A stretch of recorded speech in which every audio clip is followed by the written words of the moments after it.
Glad to have you, Dr. Luke. How are you doing today? Thank you. Yeah, going well. It's a Friday. Um, yeah, and thank you for having me.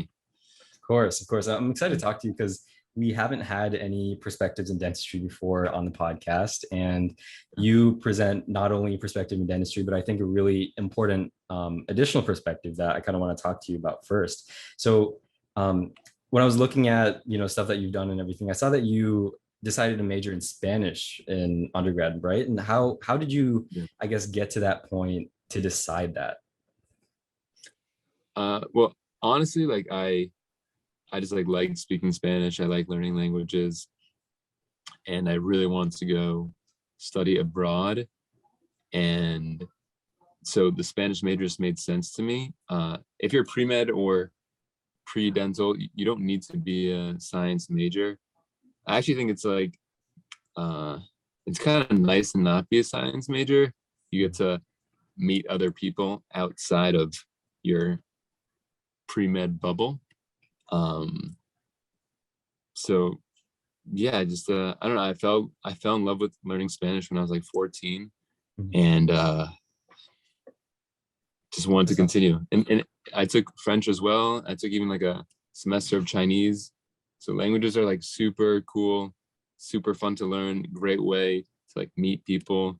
Patients like really appreciate it. Like even my Chinese is terrible, but if I just say like a little bit, like "Hey, how are you?" they like flip out, and it's a instant connection.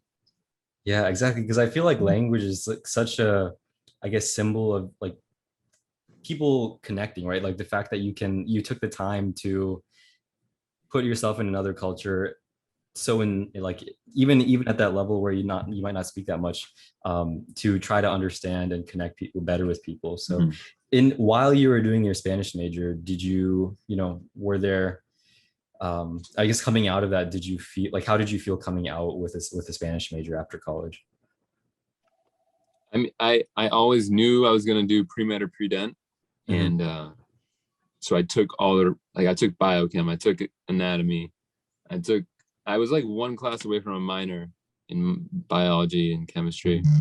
Yeah, I took like some organic chemistry, advanced lab. I don't know. I was Yeah. in all these classes with all these science majors, and then there's me. Um, but yeah, I felt fine. Like the the pre-med test or the pre-dental test, it only tests you on the basic sciences. Everything Right. else is just gravy. Yeah. Um, so yeah, I Right. felt fine.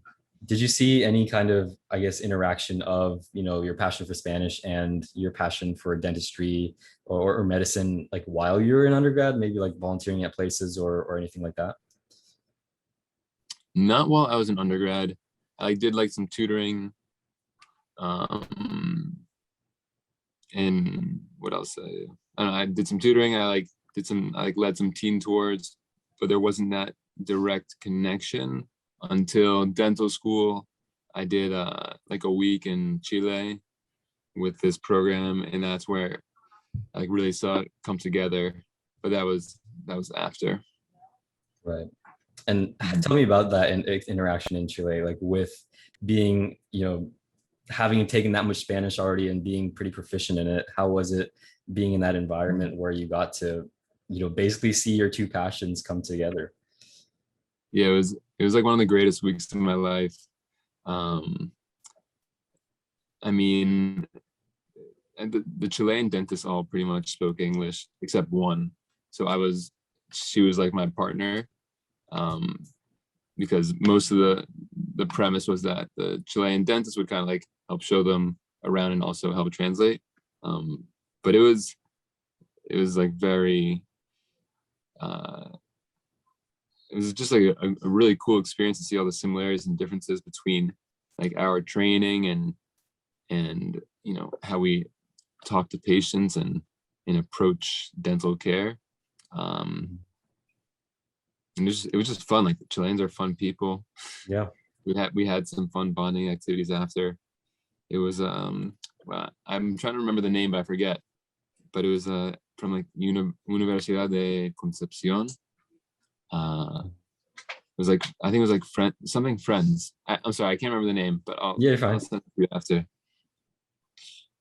Interesting. And when Yeah. you were there, how did you, or medicine is I think different in different places, and I'm sure dentistry is too. Did you see like certain practices or things that you saw a lot in Chile versus not seeing as much here, or differences in care? I mean, we did things like a little differently, and uh, they, obviously you have like different words and everything. And also too, this wasn't like in a clinic. It was that we literally made a tent and had like a makeshift dental clinic. But it's nice to like get a different perspective, because when you're in medical school or dental school, it's like how the school teaches you.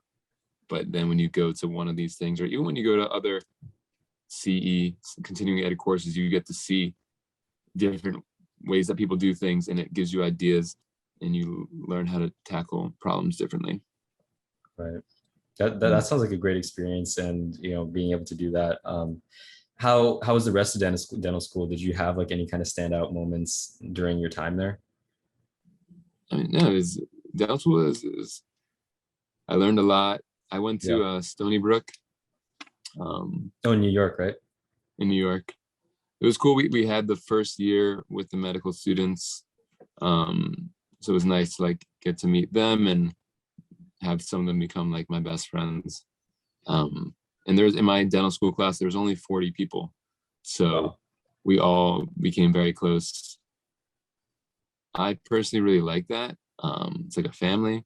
Some dental schools have like almost 400 people, so I feel like you can kind of get lost and whatnot. But like when there's 40 of you, like you're like a family. You go through the good, the bad, and that's, I think it's important to have in dentistry and medicine. Um, Oh, yeah. but yeah, it was a great experience overall. I really liked it. Shout out to Stony Brook. Stony Brook, yeah. I have a friend that goes up there. I grew up in like Albany up there. Mhm. So Oh, cool. a lot of my childhood friends up there went to like Stony Brook and SUNY and stuff. So um, Nice. definitely got to visit up there. But I go to East Carolina University right now here in Greenville, North Carolina, and our dental school is pretty new. Like we Mhm. often joke like the medical school looks like a prison, and the dental school looks like this beautiful building and stuff and everything. But I think what is really cool is the like tech that is being used in like dentistry, and just from pictures and stuff that I've seen of the technology in there, it's just like really cool stuff that they're using for Mhm. treatment. And while I don't really know much about it, I'm sure that you have had a lot of experience with that kind of stuff, and I remember seeing some stuff on your Instagram about it too. What has been your experience with like tech in dentistry and its like uses in it? And so what they teach you in dental school, like even Stony Brook, they're one of like the top in terms of like trying to stay advanced, but it's still far behind what is actually out there. So for example, I don't, do you know like what a dental impression is? Like the gooey stuff that you put in your mouth? Have you ever had Hmm, that? I don't think so. Um, like, no, okay. So they really focus doing that in dental school, but now like everything is done scanning. So you take an intraoral scanner, and it basically takes a bunch of pictures that stitches them together and then makes a 3D STL file of your teeth that then you can save and you can manipulate and do all this stuff with. So we had exposure to scanning in dental school, but nothing compared to like what I'm doing now in my everyday life. So yeah, technology in dentistry it's like there's a huge shift going on. A Mhm. lot of the older practices, I think they're even like, I mean, there's still people that have paper charts, which Right. is crazy, but it takes money and time and all this stuff to convert from paper to electronic. So uh, the same thing, like it's a long time to convert, but it's important, and it's better in the long term, and it's better for patient care. But Right. it's definitely important. Yeah. Definitely. And what kind of things have you seen in your practice that you use a lot, like in terms of tech? I mean, yeah, the scanners I mentioned, they're really advancing. You can really do a lot with them in terms of like, they now have, it's called like NERI. It's like a basic caries detection. Like you don't have to take an X-ray. You can kind of just see on the surface. It's a good diagnostic tool. We also have like lasers are now like huge for doing like gum contouring and cleaning and pain management. Yeah, lasers. I learned a little bit in school, but Yeah. you can't learn everything. What else is there? There's just like a lot of stuff on the computer as well that we do for designing smiles and planning clear aligner treatment. One I post about it's kind of like in beta mode still, but it'll like change the dental industry. Is called the smart mirror. Yes, yeah, that's what I was gonna ask you about. Yeah. Yeah, the smart mirror. It's really cool. It basically like allows you to record and educate the patient, like, and show everything in like high magnification and high quality. And then you can also record notes and everything with it. It's gonna have like a lot of functions. I can't go like too deep into it, but it's also very small, and it'll change dental education as well. Because if you think about it, like for dentistry, for example, like it's very hard for two people to be looking in the mouth, but this can make it so that the faculty would be able to see, from a distance. So these are all like changes that are happening now, and they're changing the field. The guy who actually made the smart mirror, he like was one of the inventors of the USB. So just really, like, yeah, that's and insane. and his wife is a dentist, and his daughter's like in dental school, so that's kind of where he got the idea for it. Because if you think about like the dental mirror, is such like an old, like it's been around Yeah. for years. Right. So yeah, I think it'll like revolutionize the industry. It just takes time to adopt and tweak it and all these things. Gotcha. And Mhm. I've loved your Instagram page. I was looking at stuff on there, and that's where I saw that smart mirror. I thought that was the coolest thing. And I saw that you recently posted a case on there too, and I found that really cool too. I was just wanted to ask you, like, where do you, I guess, see social media fitting in with your practice in dentistry, and that helping, I guess, other pre-dental students and things like that. Yeah, so basically, like, I got into social media like in dental school. I think it's like my second year, and I created this page called Future Dentist. Mhm. And back then, like, I felt like Instagram and stuff was more raw. It Mhm. actually got on Snapchat originally, and it was a way I would like find people all around the world, literally like Iceland, Mexico, and I Dang. would give them the login for the Snapchat, and they would just take the account and like show their school for the day. It was really cool. It took work to like coordinate everything.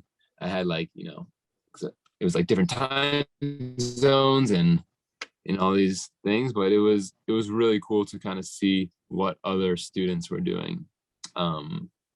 But then, Snapchat, people kind of stopped using it. And the whole time I was like kind of posting stuff on Instagram as well. Mhm. So I would like cross post the content. And I just thought it was a cool way. Like I would go to these dental conferences. There's an organization called the American Student Dental Association, ASDA. I would go to the conferences and I would meet people there. And it was so fun to like bond over our shared experiences that we Yeah. had. It's like, you think like you're not the only one going through all this crap. Yeah. So that's why I like kind of like got involved in social media. And then it's just like it's turned into like, it's not as like raw and genuine, and like everything's filtered and everything. um there's like a lot of good and a lot of bad things about social media. um it's great like to connect with people, and like I learn a lot from it. Like Right. they say, don't trust everything on social media, which is true. There's a lot of like fake stuff out there. Like people show like these crazy cases, and it's like, come on, man, like obviously that didn't happen.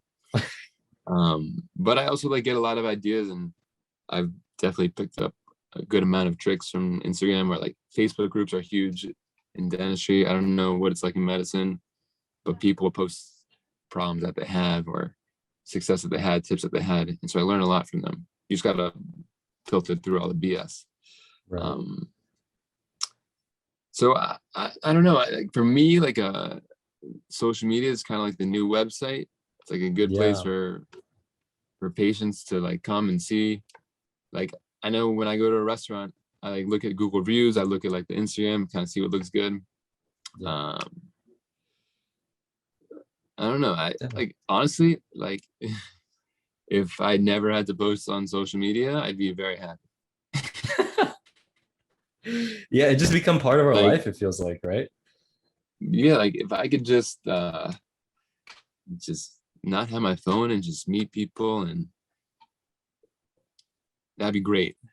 But I understand like you need to do it, and like sometimes I do have fun on it, and sometimes it's just like I just like have to do things. Yeah. So like I posted my first case, definitely nerve wracking. See, I actually posted it last week, but I didn't like the quality of the picture. I like Mhm. sent it to my phone or something and took a screenshot, and it came out kind of blurry, so I deleted it like right away. Um, but yeah, so it was definitely kind of nerve wracking. Like you're putting yourself out there in the public. One thing I did want to ask you that I thought is really, I think, unique about your page is all your captions for everything you put in both English and then you put in Spanish as well, which I think is really cool because you're increasing access. Because I mean, there I think aren't as many, dental education pages in Spanish, right? Versus the countless number of people that are doing it already in English. So is that something you really valued in terms of what you were putting and what you were contributing to social media? I think the majority of my followers are from South America, and so it'd kind of be like messed up if I didn't. Um, like I want to like help people like learn and all that stuff. And I love Spanish, and Spanish has done a lot for me. Mhm. And so I don't know, it just like feels right to do that. I really try to always Right. keep myself bilingual. But it's tough too. Like I don't know, I wasn't like formally trained in dentistry, dental Spanish. Yeah. Spanish. It's funny. This is like kind of a side note, Yeah. but if I like make a mistake in English, like no one will say anything. But if I make a mistake in Spanish, and everyone's like, "Oh, like correct this, correct this, correct Yeah. this." I don't know. So like critiqued a little bit more. Yeah. But I think it's pretty cool. My grammar. Thanks, man. I yeah. Yeah, just I mean, no, it's fine. I think You gotta keep it it tests fun. you too a little bit, right? Because like you said, you weren't trained in Spanish, like dental, like Spanish and maybe terms in that nature. And so by doing this, you're kind of forcing yourself to, apply Spanish in dentistry. And that I think is a skill that's going to help you in the future. Oh, I'll be honest. I use Google Translate, and then I read it over and make my corrections, and then I show my wife, Yeah. and she'll correct it for me. Um, I mean, but it would be a good exercise if I just did it myself without the Google Translate. But it's still good. I'm still doing a it's little not bit. bad. Yeah. That's good. That's good.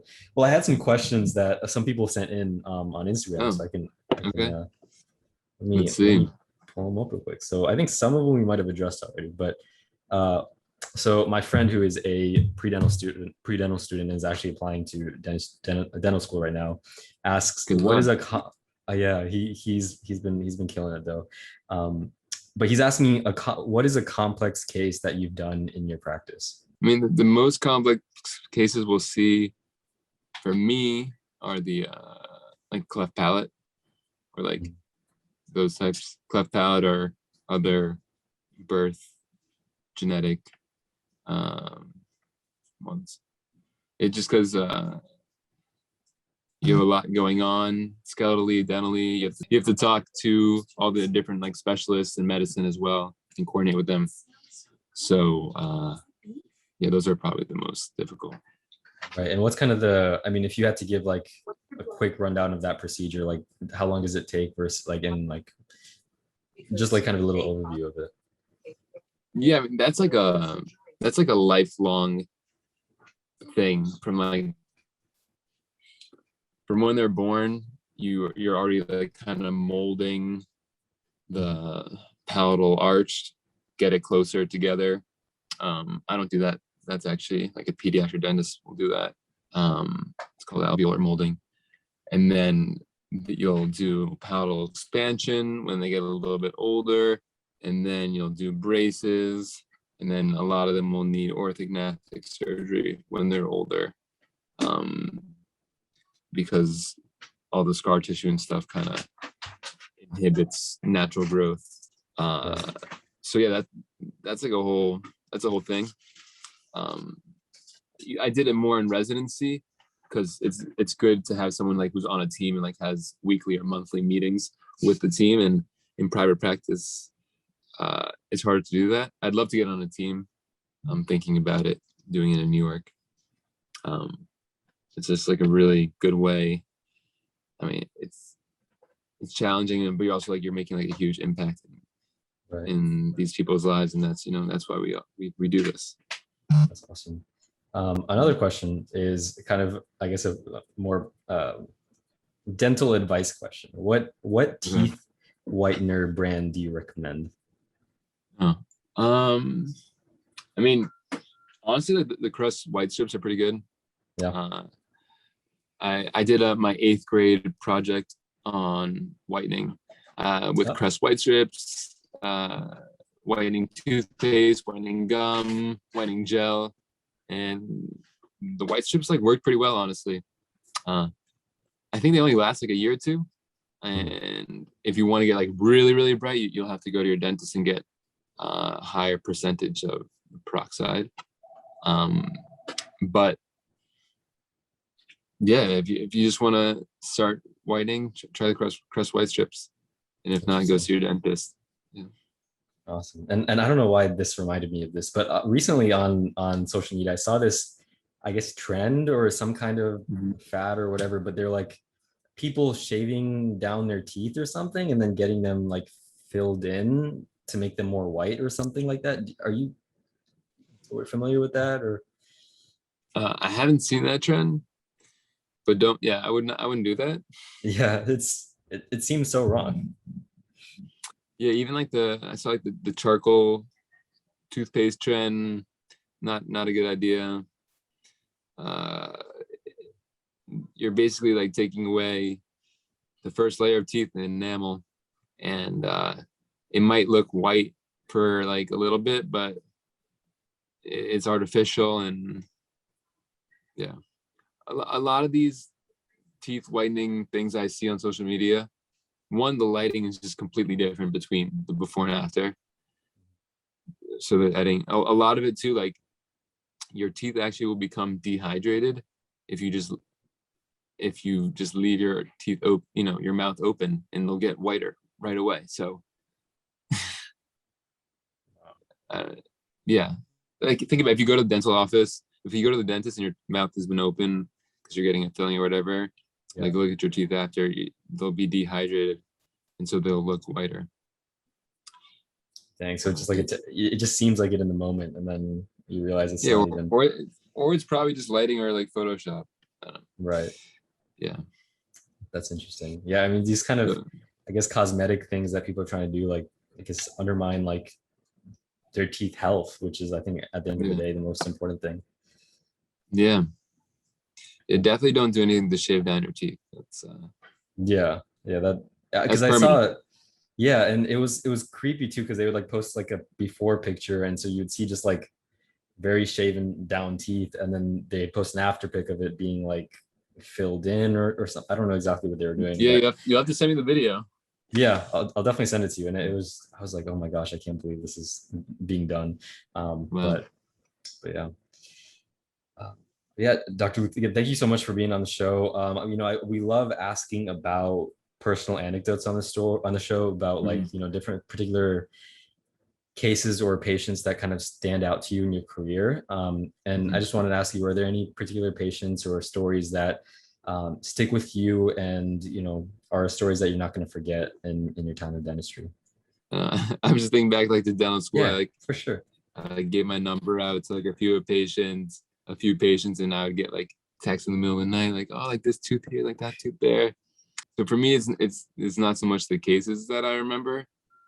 Like it's funny. I remember all my patients' teeth. Like you show me their teeth, I'll know who it is. Really? So it's like But that intricate, like you can tell that differences like that just from teeth? oh yeah. If I like spent a long time with someone, yeah, for sure.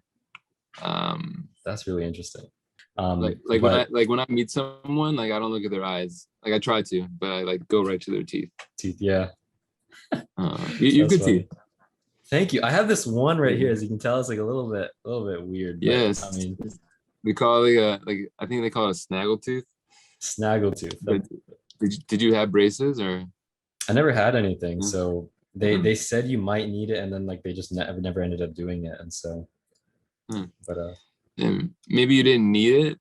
Like I think some people need braces for like the health of their teeth in the long term, but some people, like if you have like a tooth like that, it doesn't look great, but mhm. it's more like an aesthetic concern. Right, yeah, and it just has been like that, and I've accepted it now, and my friends have also accepted it as normal, so I'm completely One okay day with it.